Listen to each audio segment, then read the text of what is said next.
আসেন নাই? ঠিক আল্লাহ সন্তুষ্টির জন্য যদি মসজিদে আসে, আল্লাহ সন্তুষ্টির জন্য আপনাকে ভোট দিতে হবে, আল্লাহ সন্তুষ্টির জন্য বিয়ে শাদী করতে হবে, সামাজিক রীতিনীতি সবকিছু আল্লাহ সন্তুষ্টির জন্য ব্যয় করতে হবে। এর বাইরে যারা গেছে তা আল্লাহ নাফরমানি করেছে। সুতরাং এই নাফরমানির ফেসারত হয় ইহকাল নাই পরকাল, অবশ্যই দিতে হবে যদি তওবা না করে। সম্মানিত উপস্থিতি, দরুদ ও সালাম পেশ করছি কার প্রতি?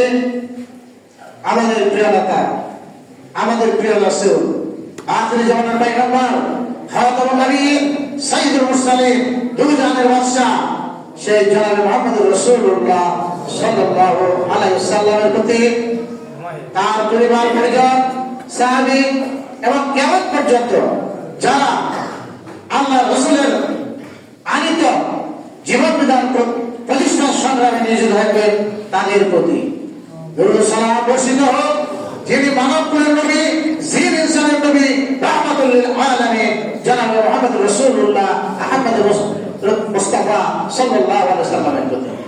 সম্মানিত ভাইরা, সিয়াম হচ্ছে এই রমজান মাসে সওয়াব কামানো, ইবাদত করার একটি অন্যতম মাস। এই মাসে যারা জাহান্নাম থেকে নিজেকে মুক্ত করতে না পারলো তারাই হচ্ছে সবচেয়ে অভাগা, হতভাগা, লাঞ্ছিত। আবার বলছি, এই মাসটি হচ্ছে পুণ্যের মাস, বরকতময় মাস, মুবারকময় মাস, জাহান্নাম থেকে মুক্তি লাভের মাস। আজকে দুটি রোজা চলে যাচ্ছে, কয়টি? দুইটি রোজা চলে যাচ্ছে। তারাবি তিনটি, রোজা দুইটি, তারাবি তিনটি। কোন পরিবর্তন কি লক্ষ্য করেন? এই সমাজে, এই মসজিদে, আপনার মধ্যে, আপনার জীবনের মধ্যে, আপনার ফ্যামিলির মধ্যে এই দুইটা রোজা দেওয়ার পরে কোন পরিবর্তন লক্ষ্য করেছেন?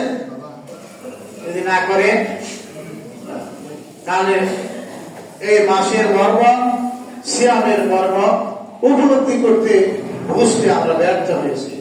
সুপ্রিয় মুসলিমবৃন্দ, আগেই বলেছি এই মাস সূর্য উদয়ের সাথে সাথে আল্লাহ তাবারক ওয়া তাআলা সুসজ্জিত জান্নাতকে আবারও সুসজ্জিত করেছেন, করেন নাই? জান্নাতের পরিবর্তন হয়েছে না? রমজান মাস উপলক্ষে আল্লাহ তাবারক ওয়া তাআলা জান্নাতকে সুসজ্জিত করেন নাই? আমার কথা মনে বোঝেন না? আল্লাহ তাবারক ওয়া তাআলা এই পবিত্র রমজান মাস উপলক্ষে জান্নাতকে বিশেষভাবে সুসজ্জিত করেছে। তাহলে আল্লাহর খলিফা হিসাবে, আল্লাহর বান্দা হিসাবে আপনি কি আপনার জীবনকে, আপনার পরিবারকে, আপনার ঘরকে রমজানের জন্য সুসজ্জিত করেছেন? বুঝতে পেরেছেন যে রমজান মাস আসছে? আপনার ঘরে গেলে কি আমি বুঝতে পারবো? আমার ঘরে গেলে কি বুঝতে পারবো যে রমজান মাস আসছে? কোরআন মজিদ থেকে ঠিক মতো পড়েন কিনা, টেবিলের মধ্যে আছে কিনা, হাদিসের কোনো গ্রন্থ আপনার ঘুমানোর জায়গায় আছে কিনা, রমজান নিয়ে আপনার গবেষণা আছে কিনা, ছেলে মেয়েদের নিয়ে বসেন কিনা, ঠিক মতো ভাব গাম্ভীর্য পবিত্রতা রক্ষা করছেন কিনা, এটা বাড়ি থেকে বোঝা যায় না?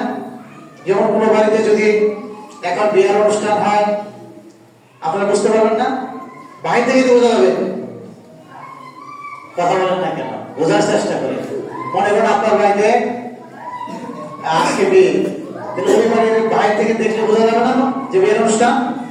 ঠিক তত রমজান মাস আসছে আপনার ধারে, আপনাকে দেখলে, আপনার পরিবার দেখলে, আপনার ঘর বাড়ি দেখলে কি বোঝা যাবে যে রমজান মাস আসছে?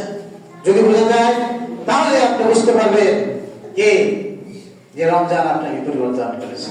মহান রব্বুল আলামিন আমাদেরকে বোঝার তৌফিক দান করুন। সম্মানিত উপস্থিতি,